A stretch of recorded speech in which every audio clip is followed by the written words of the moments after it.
جیسا پشاور مسجد میں خود کچھ دھماکہ ہوا، اس کے اصل مجرم اور ذمہ دار کون ہے؟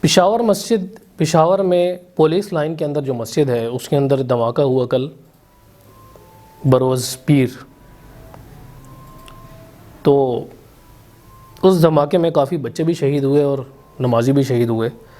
غالباً ظہر کی نماز کے بعد یہ دھماکہ ہوا یا ظہر کی نماز کے اندر ہی دھماکہ ہوا. تو اس دوران کافی موتیں بھی واقع ہوئی، شہادت بھی ہوئی کئی لوگوں کی، کئی لوگ زخمی بھی ہوئے. تو اس سلسلے میں دیکھیں پاکستان پہلے ہی اس طرح کے حالات بھگت چکا ہے. فاٹا میں اس طرح کے حالات ہوئے، پاکستان بھگت چکا ہے. اب پھر سے اس کی لہر دوڑنا شروع ہو گئی ہے. لوگ یہ سمجھتے ہیں کہ یہ دھماکے مذہبی طور پر سر انجام پاتے ہیں یا مذہبی جو جماعتیں ہیں وہ ان دھماکوں کی ذمہ دار ہوتی ہیں.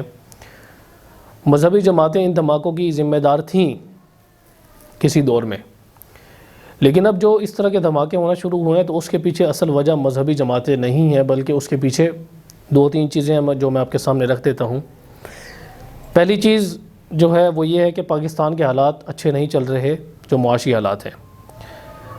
تو ان حالات کے تناظر میں اب پھر یہ ہونا شروع ہوا کہ جو IMF کا وفد ہے اس نے آج کے روز آنا تھا. آج 31 جنوری کو منگل والے دن آج اس نے آنا تھا پاکستان میں، اور یہاں پر آ کر حالات کا معائنہ کرنا تھا. اور اس بنیاد پر پھر انہوں نے معائنہ کرنے کے بعد پھر پاکستان سے معاہدہ کرنا تھا، اور انہیں اپنی جو قرض کی قسط ہے وہ جاری کرنی تھی. تو ایک وجہ یہ بھی ہو سکتی ہے کہ پاکستان کے حالات مضبوط نہ ہوں. اس کے پیچھے اب کون کون سے ممالک ہو سکتے ہیں میں ان کا نام نہیں لوں گا. ہمارے پڑوسی ممالک ہیں، ان کے اندر 2-3 ملک ہیں، ان کے اندر سے کوئی بھی ہو سکتا ہے.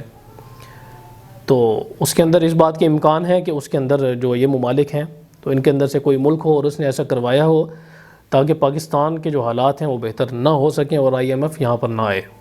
اگرچہ IMF کوئی اچھا ادارہ نہیں ہے، وہ یرغمال بناتے ہیں جو غریب ممالک ہیں. اب دیکھیں امریکہ بھی ڈیفالٹ ہونے کے دہانے پہ ہے، اس کے اوپر بھی IMF کا قرض چڑھا ہوا ہے. لیکن کیا وجہ ہے کہ امریکہ 50% پارٹنرشپ اس کی ہے IMF کے اندر، اس وجہ سے پالیسیز ساری اس کی چلتی ہیں. اس کی پالیسیز کو کوئی ڈینائی نہیں کر سکتا. وہ جتنا چاہے پیسے بدماشی کے ذریعے وصول کرتا ہے.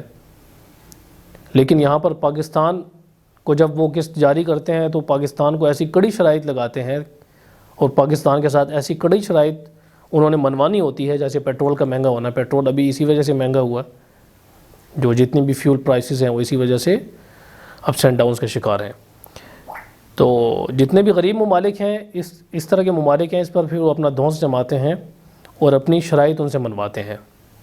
اگرچہ پاکستان کے بھی حالات کوئی اچھے نہیں ہیں، پاکستان کو بھی خود مختار ہونا چاہیے. یہاں کے جو سیاستدان ہیں ان کا کوئی کم ہاتھ نہیں ہے پاکستان کے زوال کے اندر، کہ انہوں نے جس طریقے سے پاکستان کو لوٹا ہے، یہ پاکستان کے اندر جو کرپشن ہوئی ہے، اس سب کے قصوروار سارے وہی ہیں جو معاملات آج پیش آ رہے ہیں. دوسری چیز یہ ہے کہ کچھ پڑوسی ممالک ایسے ہیں کہ وہاں سے سمگلنگ ہوا کرتی تھی. جیسے افغانستان ہے، یہاں پر سمگلنگ ہوا کرتی تھی پہلے، بلکہ ابھی بھی ہوتی ہے، لیکن ابھی انہوں نے سخت کیا اور امپورٹ کو خصوصی طور پر بند کیا. تو اس وجہ سے افغانستان سے پشاور یا افغانستان سے دیگر بارڈر میں جو امپورٹ ایکسپورٹ ہے وہ انہوں نے بند کی. تو اس وجہ سے پاکستان کا کئی چیزیں ایسی ہیں وہ سمگل ہوتی تھی باہر. یہاں تک کہ IMF نے کہا کہ اپنے ملک میں تم دیکھو، تمہارے ملک میں سونا کافی سارا ہے، لیکن اس کی بات یہی ہے کہ وہ سونا سمگل ہو کر باہر جاتا ہے. تو جب وہ سمگلنگ بند ہوئی اور اس پر پابندی لگی تو پھر یہ دھماکے ہونا شروع ہو گئے اور اس طرح کی چیزیں ہونا شروع ہو گئیں. اس سے دھمکایا جاتا ہے پاکستان کی عوام کو بھی اور پاکستان کے حکمرانوں کو بھی کہ تم اگر ہمارے سامنے آؤ گے تو ہم تمہیں آڑے ہاتھوں لیں گے اور اس طرح کے کام کریں گے. تو میں سمجھتا ہوں یہ جو دھماکے ہو رہے ہیں اس کے پیچھے کوئی مذہبی سرگرمی نہیں ہے.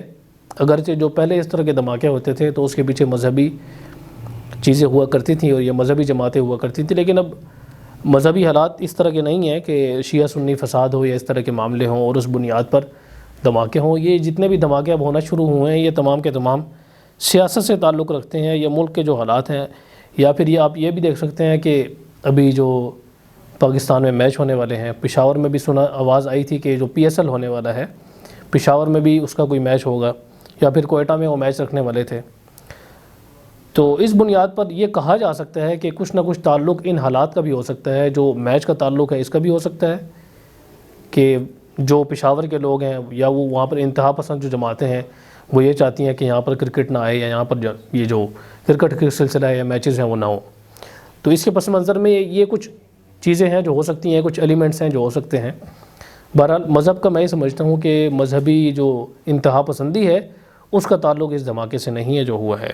بہرحال اللہ تعالیٰ جو شہداء ہیں ان کی مغفرت فرمائے, ان کے جو لواحقین ہیں ان کو صبر جمیل عطا فرمائے.